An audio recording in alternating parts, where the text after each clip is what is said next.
that there's a couple absences, including the chairman and the chairman pro tem. So somebody needs to nominate somebody and make a motion to nominate someone for the one meeting position of chairman or woman pro tem. Is there a nomination and a motion? I'd like to make a motion to nominate Jason Cox. I'll second that. Call the roll. Mr. Crompton? Aye. Mr. Perez? Aye. Ms. Rohr? Aye. Mr. Russinellis? Aye. Mr. Cox? Aye. Okay. I think you need to call the Call the meeting to order. Call the meeting to Yeah. order. Bear with me, first time. Call the meeting to order. Roll call. Mr. Cox? Here. Mr. Crompton? Here. Mr. Perez? Here. Ms. Rohr? Here. Mr. Russinellis? Here. We'll need approval of the previous meeting minutes from November 18th, 2021. Motion to approve. Second. Mr. Crompton? Aye. Mr. Perez? Aye. Ms. Rohr? Aye. Mr. Russinellis? Aye. Mr. Cox? Aye.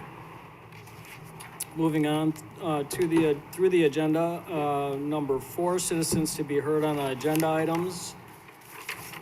This section is for anyone wanting to speak regarding items listed on the agenda. Anyone wanting to speak on an agenda item is entitled to speak for a maximum of 4 minutes. It is not a question and answer period, and staff and the Plan Commission do not generally respond to public comments. Please note speakers who engage in conduct injurious to the harmony of the Plan Commission shall be called to order by the presiding officer and may forfeit the opportunity to speak.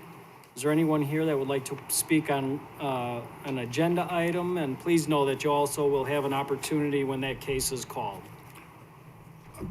Sir, please come up to the microphone. State your name and address, please. Or do I got to swear him in for the comments? For Not agenda, for public comment. not for public Okay, comment. thank you. Thank you for listening to me on the last item on your agenda. I think it's the last one, maybe 6C and 6E. This is the planned unit development at Ashford Place. My name is Joe Mazzoni. I'm on Williamsburg Drive, right behind that subdivision, near one of the lakes. I have had an opportunity to review some of the documentation that has been submitted to you as the commission concerning that subdivision. That subdivision was originally developed by George Barr probably 15 years ago or so. The recession hit, he couldn't sell anything, so it just sat there. Over the years, one of the things that they did at the time, and one of the things they agreed to do, was to build an 8-foot shadow box fence with 8x8 posts along the entire border of the subdivision, Williamsburg subdivision, and that Ashford Place 2, or whatever it's called now. Over these years, Ashford Place has taken responsibility for about the front 400 or 500 feet of that fence, and they've kept it in repair with some badgering by me and threats of stuff to happen, and they've come out and they fixed the fence. From my house down to the end of the subdivision, which is probably a good half mile or so, the fence is almost destroyed. Mr. Leopold here, he's got some property down there. The fence has fallen, it has collapsed. Luckily, nobody's been hurt. There's a road that we have that is dead-ended at that fence. Because the fence has disappeared now, we have motorcycles and ATVs coming through. There was an agreement, and I spoke with Jane briefly about it, and the agreement not only dictated the fence, but it also dictated the kinds of houses that were going to be placed there. My house does have some development behind it, and those houses are a good 10 or 15 feet above mine. So they're, despite the 8-foot fence, which was supposed to give us some privacy, not so much. But it helps, and we want to keep the privacy there. We'd like to keep the 2 windows, although if there were no windows at those houses, that'd be fine with me. But, 2 windows, and they had some minimums for square footage and things of that nature. most of the lots in Williamsburg subdivision are an acre or better. And so there's 2 to 3 of the proposed houses that will border each of the houses on the western edge of Williamsburg. So the concern that I have is that if you, I know this is a preliminary submission to you, but if and when this gets a little bit serious, the city does have the original agreement with George Barr and his boys. They have the new agreement with, I think, a different owner, a different investor. We'd like that old agreement to be honored. We'd like that fence to be rebuilt almost immediately, especially the bottom half. I was telling someone this morning, I think I was telling Gene, we've got coyotes running around like crazy back there. I'm chasing them off my property, but with the fences gone, there's a lot of dogs in these people's yards that probably attract the coyotes. I've never seen them so active, and I've also never seen them so fat. So they're eating well back there. So the purpose of my comments to you is to please review carefully the commitments that were originally made and agreed to between the then mayor, I think it might have been Mayor Geronti, and the developer George Barr and the subdivision, and make sure that those are enforced, mostly in terms of the fence. We don't want any, we would request that we don't have any roads coming from that subdivision into Williamsburg. We have 2 entrances on Cadence Farm Road, and everything else is dead-ended. We'd like to keep it that way, if we could, please. And I think that's what the plat calls for anyway, is there's no ingress or egress from that planned subdivision, and that they be required to, at least on the houses facing our backyards, have some concern or some respect for elevations, how high these are going to be. We still have plenty of flooding there, so I'd like to ask you to please, I thought that when the subdivision was developed initially, that my flooding problems would stop. They have not. We have heavy rains that comes right down Cadence Farm Road like a river into these subdivisions, and we just get buried for several days with a significant amount of rain.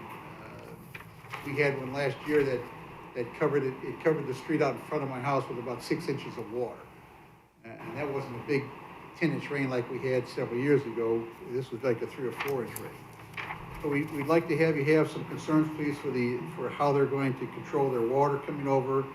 I know that in the front part of the subdivision, they even have storm drains on the backs of each of these lots. There's a storm drain every 4th or 5th lot. I don't know what those storm drains are containing, but they're not holding the water at all. It just keeps coming over anyway.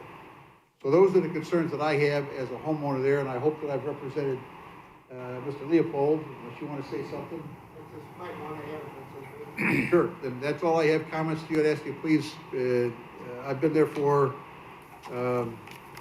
when Rusinellis was picking onions out of his farm to the south of me, and I love the smell of onions. We've lost all of that, and it's all been developed, but I've been out there now for almost 30 years, and I intend to get buried on the back half of, just kidding.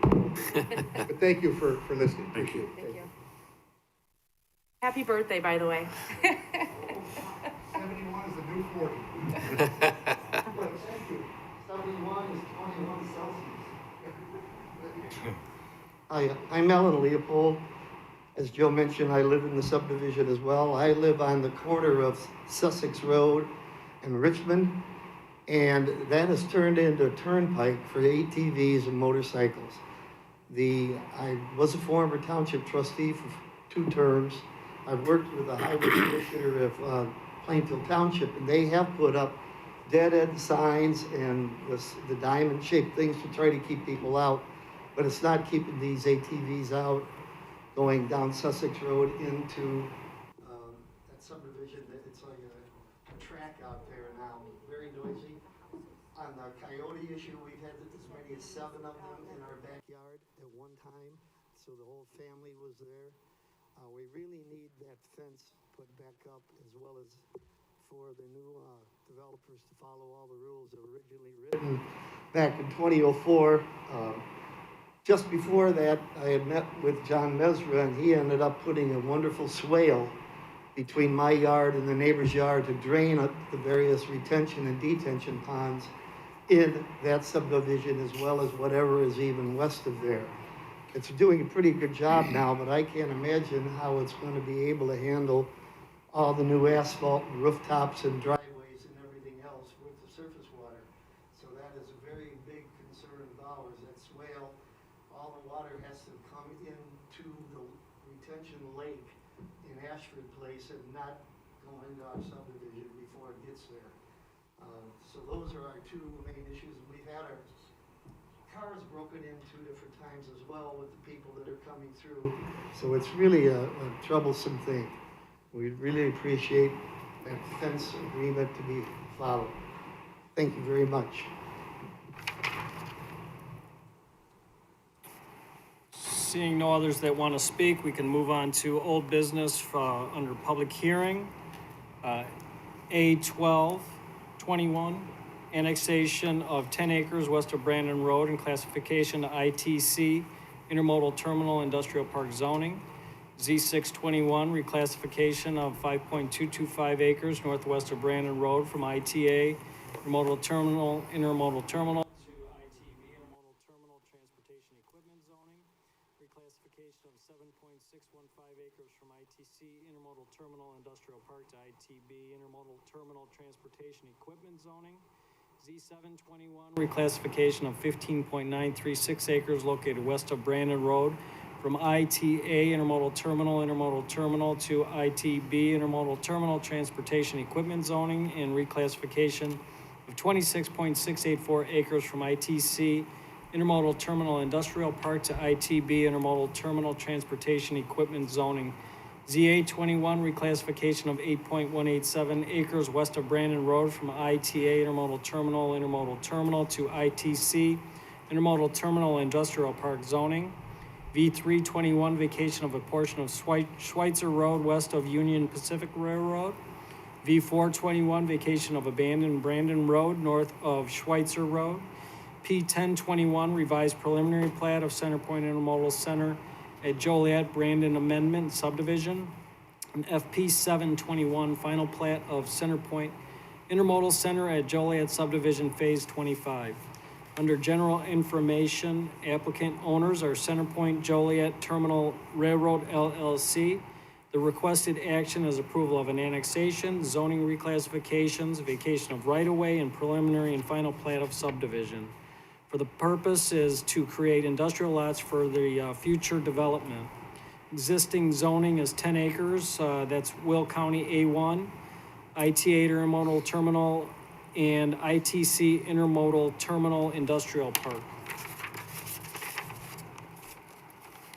Proposed zoning is ITB Intermodal Terminal Transportation Equipment and ITC Intermodal Terminal Industrial Park. Location is northwest of Schweitzer Road and Brandon Roads. Size, the annexation size is 10 acres. The zoning reclassification sizes are 63.7 acres. Preliminary plat size is 476.4 acres, and the final plat is 224.9 acres. Existing land use is undeveloped. Surrounding land use and zoning to the north is industrial IT. To the south is industrial IT. To the east is railroad right-of-way IT. To the west is industrial IT. Under site history, Centerpoint Joliet Terminal Railroad LLC has petitioned for multiple requests heard and approved by the Plan Commission and City Council for their Centerpoint Intermodal Center at Joliet development. Most of the property, the intermodal rail yard, was annexed, zoned, IT, and approved with an annexation agreement as part of Phase 1 in December 2008. Phase 2, which included all of Centerpoint Holdings at the time, was approved in March 2010. Subsequent phases have been recorded from March 2011 through June 2021. Under special information, the petitioner is requesting approval of the annexation zoning reclassifications, vacations of right-of-way, revised preliminary plat and final plat for Phase 25 in order to allow the continued industrial development of the Centerpoint Intermodal Center, and you can see the attached plats. Zoning reclassification to ITB will allow for cargo container storage areas on lots 57 and 58, and the zoning reclassification to ITC will allow a warehouse use on lot 60. There are no known users for the container areas or future building as of the writing of the staff report. Lots 52 and 53, which are 56 and 58 acres respectively, will include two 990,000 square foot warehouse facilities. Lot 54, which is adjacent to the railroad right-of-way to the east, will likely include additional berming and landscaping. Lots 48, 51, and 55 will further establish a new private Brandon Road right-of-way in a 66-foot roadway, drainage, and public utility and drainage easement. Lot 59, which is 98 acres, will incorporate the subdivision stormwater detention system. The proposed development plans will comply with the existing I-2 zoning ordinance and the landscape ordinance. All public improvements will be required as per the subdivision regulations and the requirements of the Public Works and Utilities departments. ComEd easements are being requested over vacated right-of-way. Sewer and water connections, sewer surcharge fees, and development impact fees will be required as per the previously approved annexation agreement. And that concludes our staff report. Could we have the petitioner on this item? In a public hearing, evidence should be received under oath.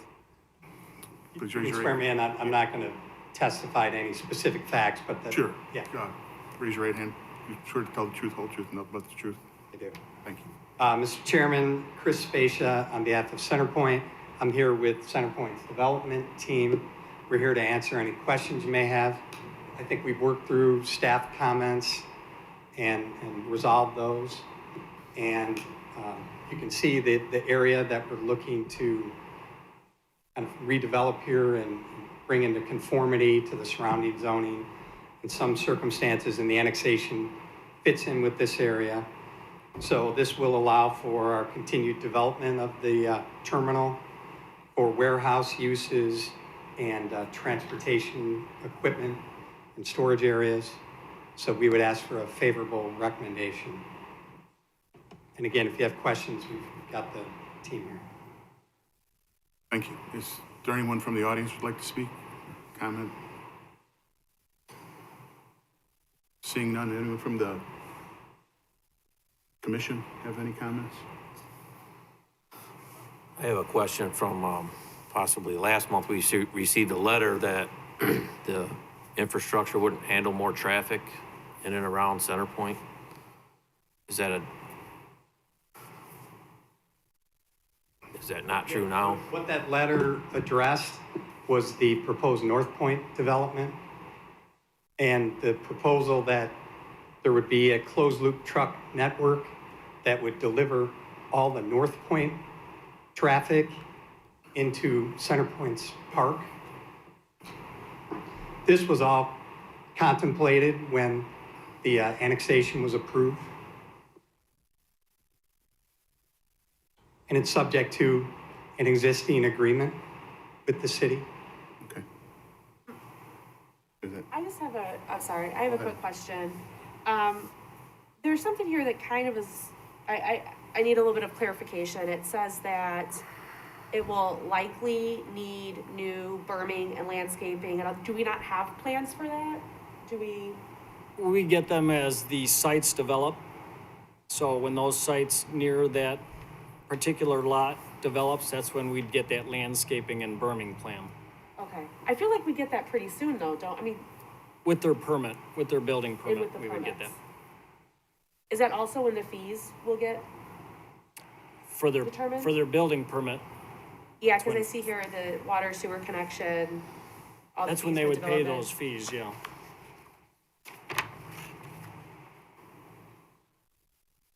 Any other questions from the commission or the audience? I just want to make sure, did I answer your question then?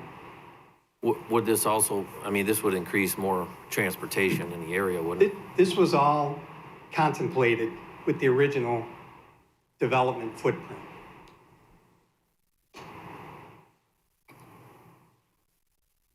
Okay. Thank you. So everything that's been constructed out there, all the infrastructure, it contemplated that this would develop in this manner. Thank you. Any other questions from the commission? None from the audience? If not, we'll need a motion for A dash, let me with a front, sorry. I was gonna say, it's probably a mouthful. Yeah, I'm trying to make sure I say it right. A-12-21, Z-6-21, Z-7-21, Z-8-21, V-3-21, V-4-21, P-10-21, and FP-7-21.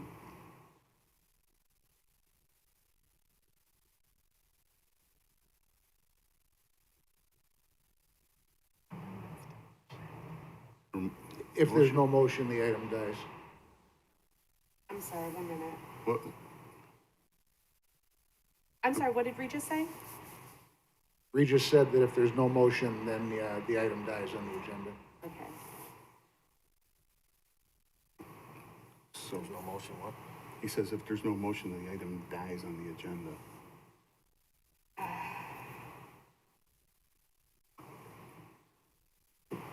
Is there a, well, there's no motion getting called. Is it possible we could table this to the next meeting to where we get a full board? It is permissible to make a motion to table, yes.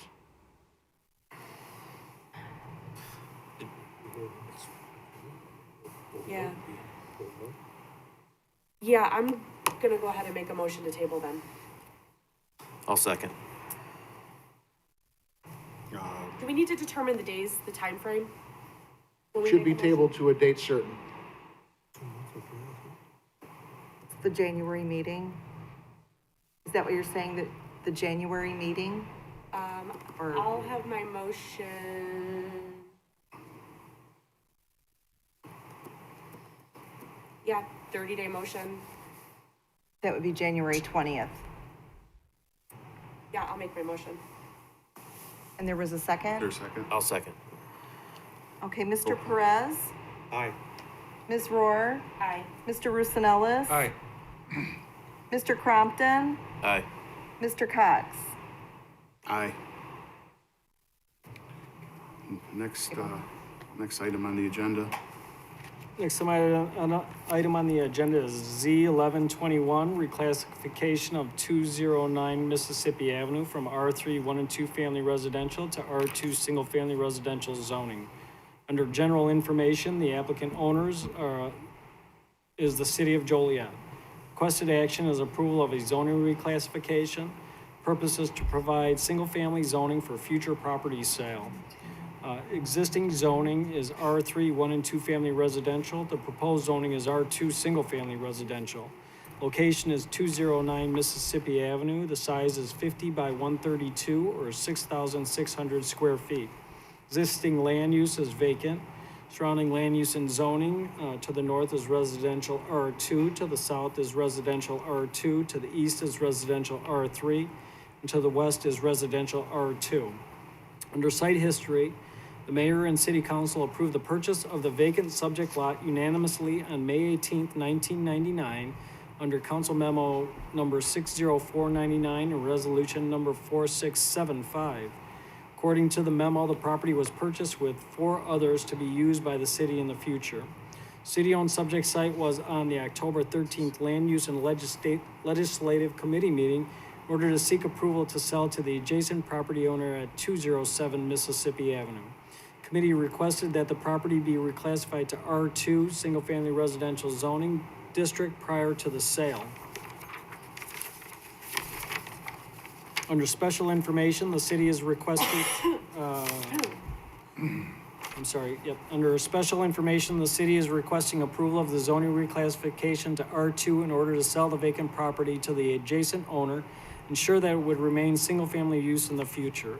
There are no known development plans by the adjacent user at this time. The city currently maintains the property every year and has no plans to utilize the property in the future as it is in flood zone. At the time of the purchase, the lot appraised for $5,500 and was purchased for $2,000. The adjacent property owner has expressed interest in acquiring the vacant lot. The adjacent owner at 207 Mississippi Avenue is Bernardo Cardenas. The city had the lot appraised in September 2019, and the value of the vacant lot is $4,200. Upon transfer, the owner will consolidate the two properties into one new property index number. And that concludes our staff report. Since the petitioner is the city, I guess Yeah, we I just could start to represent hear- the city. That was the case, so if, is there any comments from the audience? Hearing none, any comments from the commission? We'll need a motion for approval for Z-11-21. So moved? Second. Roll call, please. Ms. Rohr? Aye. Mr. Roosevelt? Aye. Mr. Crompton? Aye. Mr. Perez? Aye. Mr. Cox? Aye. Next item, please. Okay, so moving on, next agenda item is V521, vacation of 60 foot by 597.41 foot portion of Joliet Street. V621, vacation of 37.26 feet and 627.87 feet portion of Marcella Avenue. V721, vacation of a 30 foot by 1,258.81 feet portion of Rachel Avenue. And P921, preliminary plat of Cadence Crossing Subdivision. Under general information, the applicant owners, All in Campus LLC. Status of the applicant is property owners. Requested action, approval of a preliminary plat of subdivision and vacations of public rights of way. Purpose is to allow a logistics development that includes truck and trailer parking, warehousing, and truck repair and maintenance. The location is west of Chicago Street at Emerald Drive. The subdivision size is 70.03 acres. Existing land use is undeveloped and residential. Right-of-way vacation size for Joliet Street is approximately 0.823 acres. For Marcella Avenue is approximately 0.595 acres. And for Rachel Avenue, it's approximately 0.867 acres. Existing right-of-way land use is residential streets and abandoned public rights-of-way. Existing zoning is B3 general business and unincorporated Will County zoning. Proposed zoning is I1 light industrial. Surrounding land use and zoning to the north is unincorporated Will County zoning and it's residential. To the south is B3 general business and I1 light industrial, medical office and undeveloped land. To the east is unincorporated Will County zoning and I1 light industrial, residential and truck maintenance. To the west is I2 general industrial and quarry. Under site history, the Plan Commission recommended approval of a zoning reclassification of 5.46 acres of the subject property from B3 general business to I1 light industrial and annexation of 61.45 acres of the subject property at the November 18th, 2021 Plan Commission meeting. Zoning Board of Appeals recommended approval of a special use permit for truck and trailer parking, freight cartage, truck repair facilities, and the sale of new and used trucks and trailers at their November 18th, 2021 meeting as well. City Council will review the special use permit, reclassification, and annexation request at their December 21st, 2021 meeting. Under special information, Cadence Premier Logistics, a trucking and logistics company, operates a multi-use development along the northeast and southeast corners of Illinois 53 and Emerald Drive. Company seeks to expand its business operations to the west side of Illinois 53 and Emerald Drive. In order to develop this new western campus of Cadence Premier Logistics, the applicant seeks preliminary plat approval of a 6-lot subdivision named Cadence Crossings and vacations of Rachel Avenue and unbuilt portions of Marcella Avenue and Joliet Street.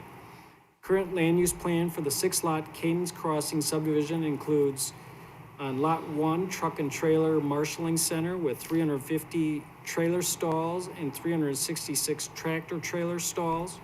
This is 26.28 acres. Lot 2 is a stormwater detention area at 5.18 acres.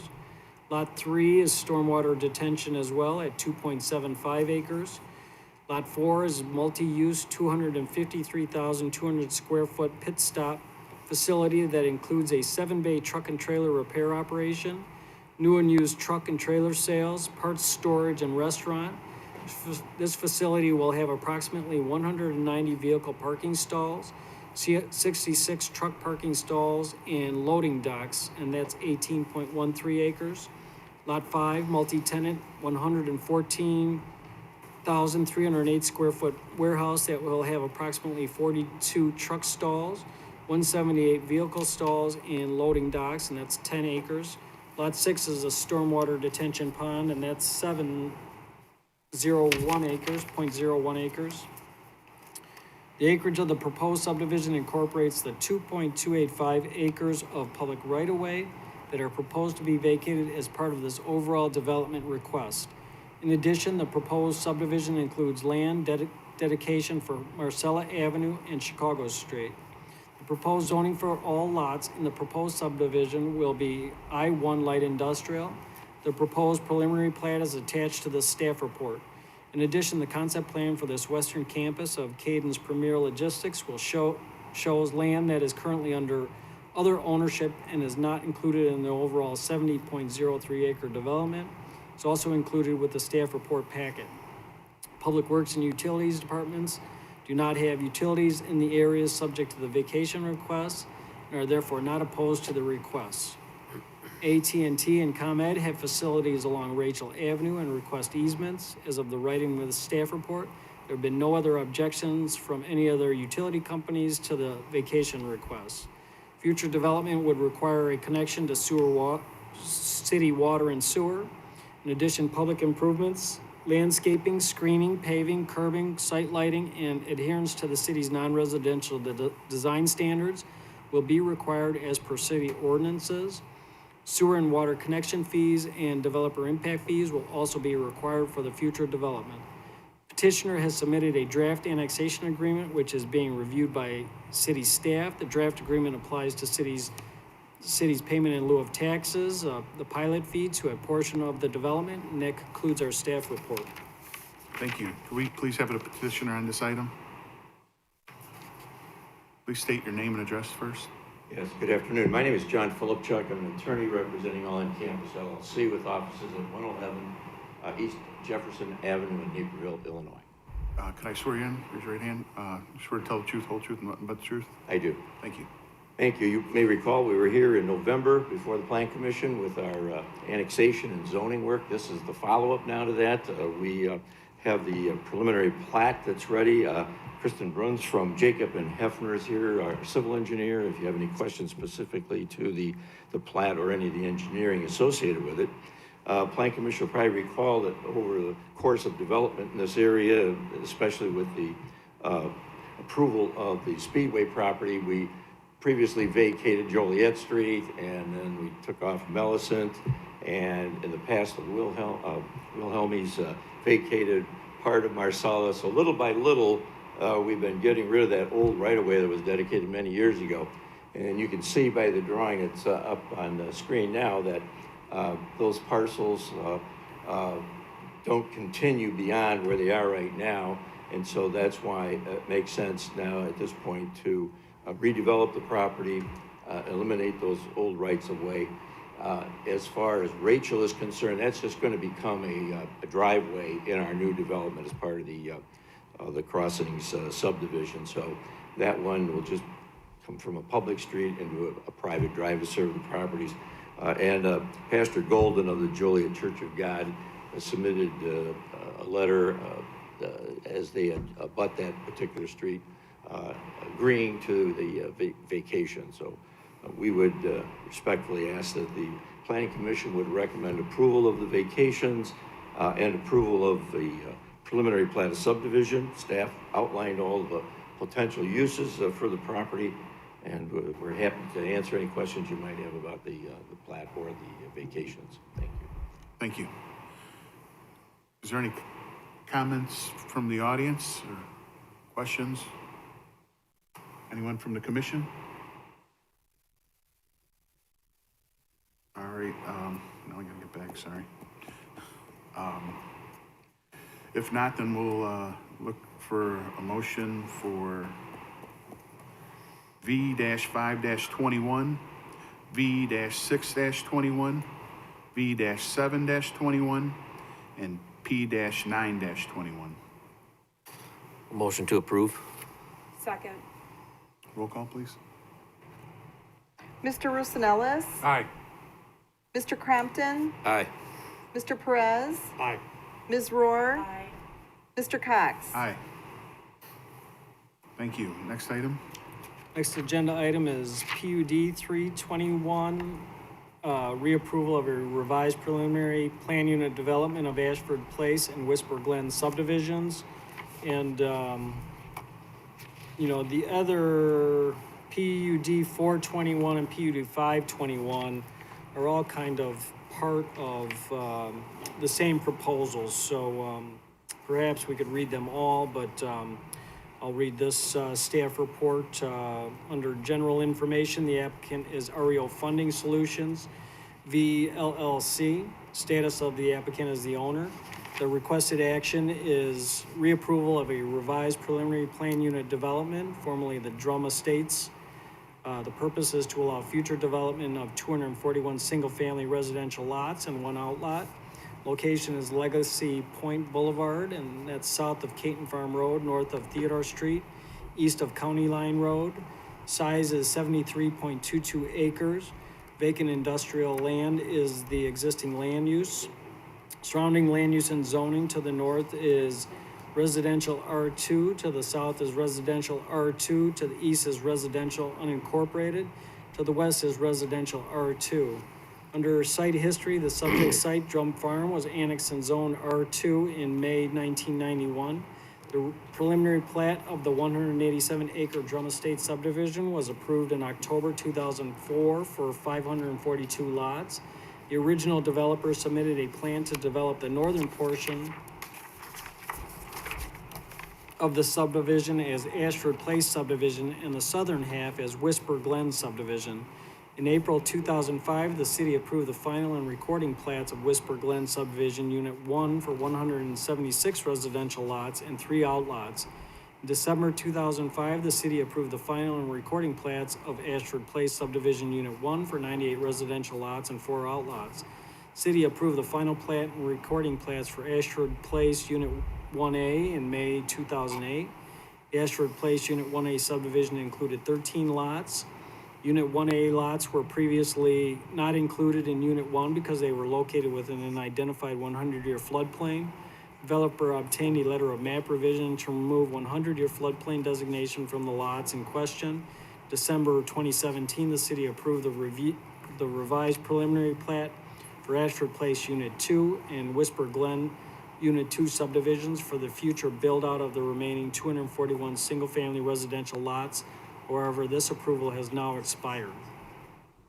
Under special information, REO Funding Solutions 5 LLC, the applicant and property owner seeks reapproval of a revised preliminary plan unit development plat for the remaining 241 unrecorded lots in the former Drum Estates, which is now Ashford Place, Whisper Glen subdivisions. City staff discovered that the platting and the remaining lots should be done as plan unit development per city ordinance, which is why this petition was submitted as a PUD, not as a regular plat, as was the case in 2017. REO Funding Solutions is also seeking final plat approvals for Whisper Glen Unit 2 and Ashford Place Unit 2. At this meeting, REO Funding Solutions intends to sell the property to D.R. Horton, who will then build out the remaining 241 single-family residential lots and one outlot, which will be a park. The future Ashford Place Subdivision Unit 2 will consist of 123 residential lots and one outlot, and the future Whisper Glen Unit 2 will consist of 118 residential lots. All final build-out of remaining lots, these two subdivisions will contain 528 residential lots, of which 287 residential lots have been previously approved, recorded, and 8 outlots. Future units in the Ashford Place, Whisper Glen subdivisions will be required to join the existing homeowners associations. Units north of Denali Ridge Drive will be part of Ashford Place Homeowners Association, and units south of Denali Ridge will be part of Whisper Glen Homeowners Association. The proposed subdivision layout has not changed since the 2017 city approval. Subdivision has R2 zoning. which allows a minimum lot size of 7,500 square feet. The typical lot size is 60 by 125 or 7,500. The average lot size is 10,380 square feet. Lots along Legacy Point Boulevard and all lots both sides of Birmingham Place, north of Denali Ridge Drive, are larger, with lot widths ranging from 73 to 86 wide. Model floor plans and elevations were approved with the original Drum Estates preliminary plan submittal and further refined by the Ashford Place Subdivision Unit 1 Recording Plat and Whisper Glen Subdivision Unit 1 Recording Plat. Following building requirements will be enforced for this revised preliminary plat of Ashford Place and Whisper Glen subdivisions. Houses range from 1,550 square feet to 3,341 square feet of living area. Model descriptions are attached to this report. All roof pitches will be at least 612, with gables having 812 roof pitches. Lots along Legacy Point Boulevard and all lots on both sides of Birmingham Place, north of Denali Ridge Drive, are considered key lots and will offer larger models with key lot plan attached. Living areas of 2,300 square feet or more. 812 roof pitches on the main body of the house product. Rear elevations with a bump out, which is 2 feet deep or larger, and a minimum of 2 windows on the second floor. Rear elevation with shutters and grills on each.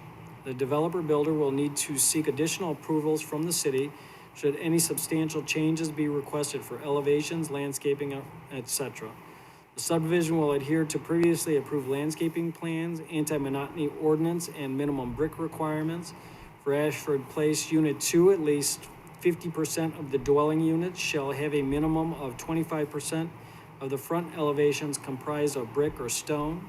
For Whisper Glen Unit 2, all future dwelling units shall have a minimum of 25% of front elevations comprised of brick or stone. The original developer already constructed the 8-foot-high cedar shadow box fence along the property line between the subject site and the Williamsburg subdivision to the east, which was a requirement was with the previous subdivision approvals for this site. This fence is owned and maintained by Ashford Place Homeowners Associations.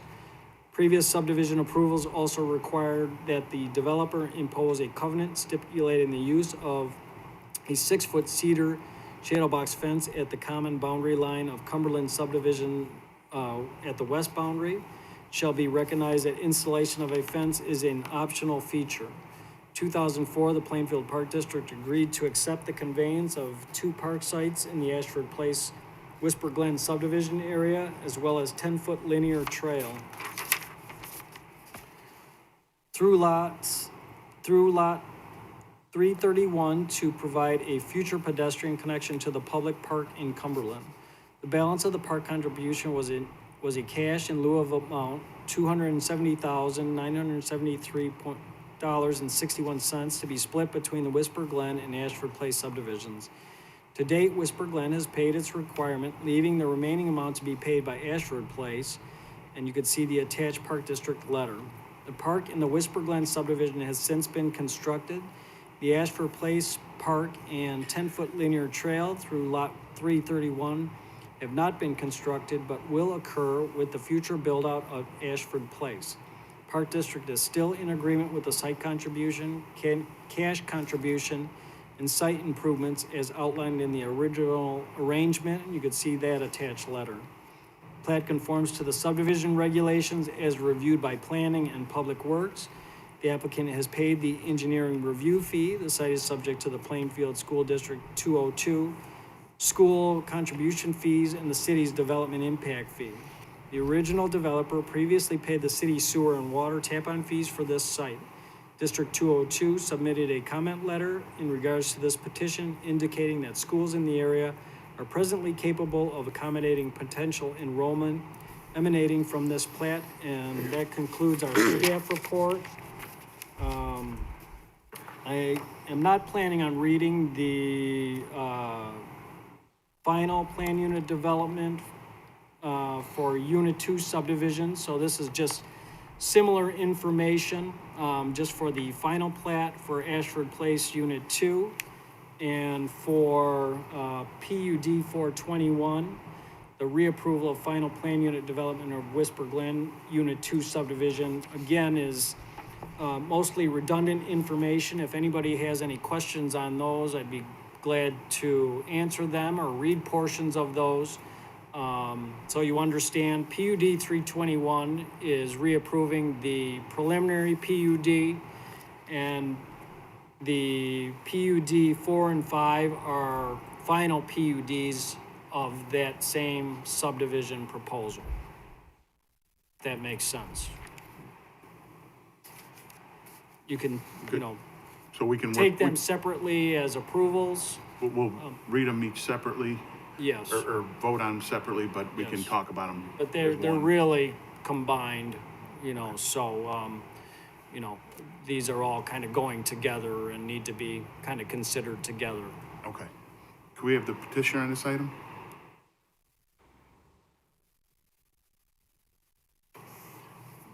Please state your name and address. Good afternoon. My name is Wendy Reedaboo. My address is, use my office address if that's okay, 216 South Jefferson Street, Chicago, Illinois. I'm here on behalf of the owner, REO Funding I'll need to Solutions. swear you in. Can you raise your right hand? Sure, Swear to tell the truth, whole truth, nothing but the truth? I do. Thank you. I'm here on behalf of the owner, REO Funding Solutions 5. I have a member of the team here as well if there's any questions. As Mr. Torrey explained, we're here for the reapproval of the preliminary planned unit development and also for the reapproval of the final planned unit developments for Ashford Place and Whisper Glen.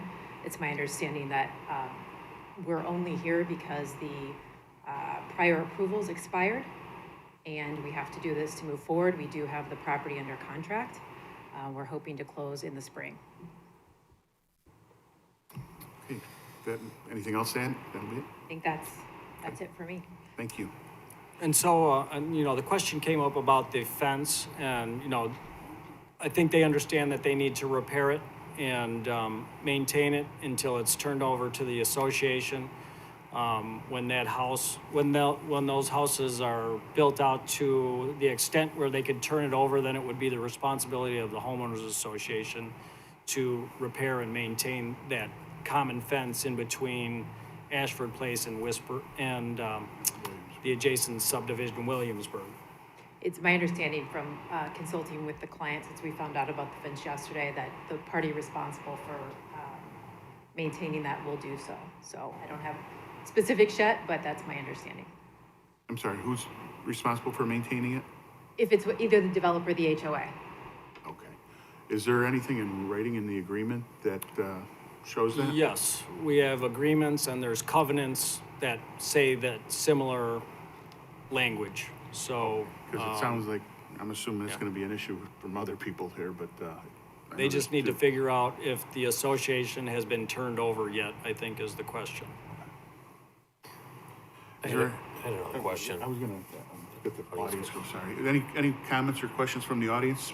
Please come up to the mic. Please state your name and address. Hi, my name is Carol Green. I'm at 1905 Great Falls Drive and Cumberland Subdivision. I just had a quick question. I'll have to swear in real quick. I'm sorry. Swear to tell the truth, whole truth, nothing but the truth? Yes, I did. Thank you. I had a quick question. I didn't understand the map, and I was concerned about the street Applegate. Will that go through to that subdivision? I believe there's one connecting I know- street. Is Do you Townsend? know what that one is in Whisper Glen? Yeah. Do you have any other questions while we look for that? Okay. There is one connecting street. I don't know if that's, I, we could get you that answer. Okay. Yeah.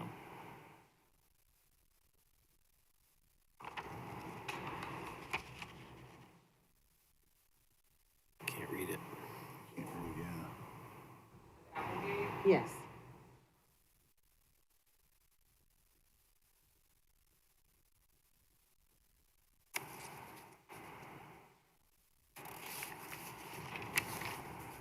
I didn't know how to read it. Looks like Townsend goes through, but I would. Applegate is scheduled to connect. It is scheduled to connect? Okay. Thank you. Thank you. Anyone else in the audience? Comments or questions? Comments or questions from the commission, please? I had a question. One of the public comments was saying they would like to have it addressed if there's gonna be any parkways in this development for some of these outlots. Sorry, what was the question? Any parkways gonna be developed? Parkways? Public parks for kids to play Oh, on? yes, yeah, there's a park that's still planned, that hasn't been, put in yet. If you look in the north center of the plat that's up right now, that's all proposed park. It hasn't been built out yet, so it's a good size park that will be put in. And that will be under, Plainfield Park Plainfield District. Park District, yeah. Any other comments or questions from the commission? If not, then, sorry, too many buttons. If not, we're gonna read these separately. We'll need a motion for PUD-3-21. Motion to approve? Second? Mr. Crompton, Aye. Mr. Perez, Aye. Ms. Rohr, Aye. Mr. Rosanellis. Aye. Mr. Cox. Aye. Next up is PUD-4-21, motion for approval or denial. Motion to approve? Second. Roll call. Mr. Perez, Aye. Ms. Rohr, Aye. Mr. Rosanellis. Aye. Mr. Crompton, Aye. Mr. Cox. Aye. And last one, PUD-5-21. Motion to approve? Second. Roll call. Ms. Rohr, Aye. Mr. Rosanellis. Aye. Mr. Crompton, Aye. Mr. Perez. Aye. Mr. Cox. Aye. Okay, Jim, are we on, Yes, New or old so that business? was our last agenda item. Moving on to old new business, not for final action or recommendation, we have none. Under number 8, public comments. This section is for anyone wanting to speak regarding non-agenda items and are allowed a maximum of 4 minutes. It's not a question and answer period, and staff and the Planning Commission do not generally respond to public comments. Please note, speakers who engage in conduct injurious to the harmony of the Planning Commission shall be called to order by the presiding officer and may forfeit the opportunity to speak. Is there anyone that would like to speak on non-agenda items? Seeing no one here, I would guess that's none. And moving on to adjournment, if you wish. motion for adjournment? Second? I'm sorry. Roll All in call again? favor? All in favor? All in favor? Aye. Aye. Aye.